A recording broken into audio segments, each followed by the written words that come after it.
डिम्पल साहब, parliament session शुरू होने जा रहा है आज, और सुनने में ये भी आ रहा है आप भी असेंबली का इलेक्शन लड़ेंगे, क्या कहेंगे आप? जी, पहली बात तो मैं आपका जवाब पत्रकार मित्रों इस बात का दे देता हूं कि पार्लियामेंट का सेशन जो है ये भारतीय जनता पार्टी का नहीं है, ये एनडीए का पार्लियामेंट सेशन है। 18वां पार्लियामेंट सेशन जम्मू कश्मीर की बातों को लेकर के हम ये चाहेंगे कि चाहे वो इंडिया ब्लॉक की पार्टीज है, चाहे वो एनडीए ब्लॉक की पार्टीज है, जम्मू कश्मीर को लेकर के एक स्पेशल डिबेट इस पार्लियामेंट सेशन में होनी चाहिए कि 5 अगस्त 2019 के बाद भारतीय जनता पार्टी ने किस तरीके से एक इतिहास, हमारी आइडेंटिटी, कल्चर, डेमोग्राफी के ऊपर हमला करके हमारी 200 साल पुरानी रियासत को तोड़ करके मामूली सा यूनियन टेरिटरी बना दिया। अब आप पत्रकार मित्र मुझसे ये नया एक सवाल खड़ा कर दिया कि मैं असेंबली के चुनाव लड़ने जा रहा हूं, तो मुझे नहीं मालूम, मैंने तो अभी ये कहा नहीं आप लोगों से, लेकिन आप लोग असेंबली के चुनावों को जम्मू कश्मीर को लेकर के जो बयान आया है प्रधानमंत्री का और रियासत के दर्जे को लेकर के आया है, शायद इसी के लिए आपने ये जोड़ दिया होगा कि जम्मू कश्मीर के रियासत के दर्जे की वापसी के लेकर के 5 अगस्त 2019 के बाद मैं ये जंग लड़ रहा था। तो ये प्रधानमंत्री नरेंद्र मोदी जी ने कोई नई बात नहीं कही है, या वो उन्होंने हम पे एहसान नहीं किया कि रियासत का दर्जा भी वापस दिया जाएगा और असेंबली के चुनाव भी करवाए जाएंगे। अरे ये जंग तो हम जीत करके आए हैं और इसका अभी हिसाब अभी बाकी है।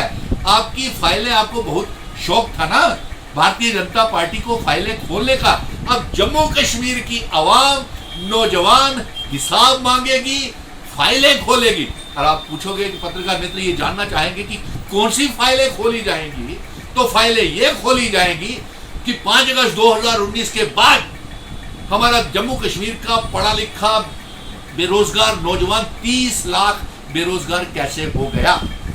आपको यह हिसाब देना पड़ेगा कि 5 अगस्त 2019 को हमारी रियासत को क्यों तोड़ा, आपको यह हिसाब देना पड़ेगा है हमें यूनियन टेरिटरी क्यों बनाया, और यह हिसाब यह भी देना पड़ेगा कि आपने हमारे पावर प्रोजेक्ट, हमारा दरबार मूव क्यों रोका, हमारी बेरोजगारी क्यों बढ़ाई, हमारे व्यापारियों को बर्बाद क्यों किया, हमारे ऊपर smart meter, recharging water meter, कितनी कमीशन लेकर के आपने लगाए, ये हिसाब अभी, और इसकी फाइलें खुलेंगी। और फाइलें ये भी खुलेंगी कि वो जो 300 करोड़ रुपए की जम्मू कश्मीर में फाइलें आई थी, उसके बदले में आपने जम्मू कश्मीर की सरकार ने, लेफ्टिनेंट गवर्नर मनोज सिन्हा साहब ने क्या मुनाफा उनको पहुंचाया है और खुद क्या फायदा लिया। और फाइलें ये भी खुलेगी कि रेत, बजरी, पहाड़, शराब के ठेके, स्मार्ट सिटी के पावर कॉन्ट्रैक्ट्स बाहर के लोगों को कैसे दिए गए, हिसाब ये भी देना पड़ेगा। अभी बहुत सी बातें हैं। अब आप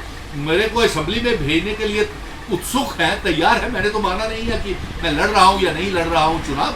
तो इसके साथ साथ पत्रकार मित्र मुझसे ये भी आज पूछ रहे थे कि डॉक्टर करण सिंह जी जो सदर रियासत हुआ करते थे, उनका एक अजीबो गरीब सा हैरान करने वाला बयान आया है कि उन्होंने उमर अब्दुल्ला साहब के साथ हमदर्दी जाहिर की और कहा कि अगर वे श्रीनगर से चुनाव लड़ते बारामूला की बजाय तो वो जीत जाते। और उन्होंने ये भी कहा कि भारतीय जनता पार्टी की परफॉर्मेंस ठीक नहीं है। अरे आपको आज परफॉर्मेंस ठीक नहीं आ रही डॉक्टर करण सिंह जी, जब इंडिया की विपक्ष मजबूत हमने किया तब आपको इंडिया ब्लॉक और बीजेपी की परफॉर्मेंस के बीच में कोताही नजर आने लगी। तब आपको परफॉर्मेंस में कोताही क्यों नहीं नजर आई जब 5 अगस्त 2019 को आपके पिताजी की रियासत को तोड़ करके मामूली सा यूनियन टेरिटरी बना दिया।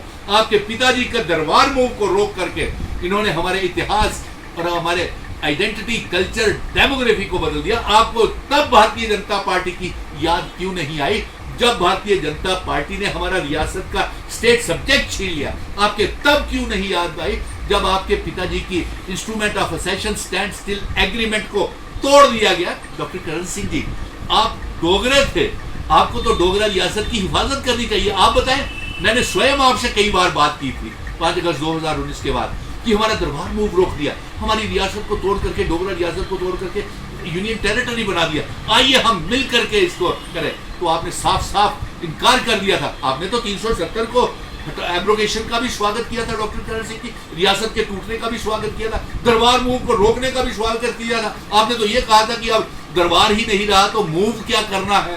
तो ये सारी बातें, और फिर आप भारतीय जनता पार्टी को कह रहे हैं, उस समय कह रहे हैं जब आपकी बेटे खुद भारतीय जनता पार्टी में है। क्या आप कहीं पे निगाहें, कहीं पे निशाना तो नहीं है? आखिर आप कहना क्या चाहते हैं, ये जम्मू के डोगरा लोगों को समझ नहीं आ रही है। और दूसरा मैं आपको ये बता दूं कि अभी बहुत सा हिसाब बाकी है। प्रधानमंत्री जी, इतनी आसानी से भारतीय जनता पार्टी अब जम्मू कश्मीर में असेंबली के चुनाव नहीं जीत पाएगी। अभी हमने सारे हिसाब अभी लेने हैं आपसे, और पार्लियामेंट का सेशन शुरू हो रहा है और असेंबली के चुनाव आ रहे हैं। एक अपील मैं जम्मू कश्मीर के नौजवानों को कहूंगा, जितने भी 18 से लेकर के 40 साल के बीच के नौजवान हैं, खड़े हो जाएं, इकट्ठे हो जाएं, क्योंकि मैं एक बहुत बड़ी जंग का ऐलान करने लगा हूं कि मैं अपने 18 और 40 साल के बीच के बच्चे को, नौजवानों को आपने दरबदर कर दिया, उनको नौकरियां नहीं दी। कोई पीएचई, पीडीडी, पीडब्ल्यूडी के डेली वेजर, रहबरे खेल, जंगलात, शेर, एसपीओ, विलेज डिफेंस कमेटीज के member, home guards, contingent paid worker, anganwadi workers, किसी को पक्का नहीं किया, सिर्फ बातें करते रहे। और एक बात और, मैं एक पैगाम अपने नौजवानों को भेजने जा रहा हूँ।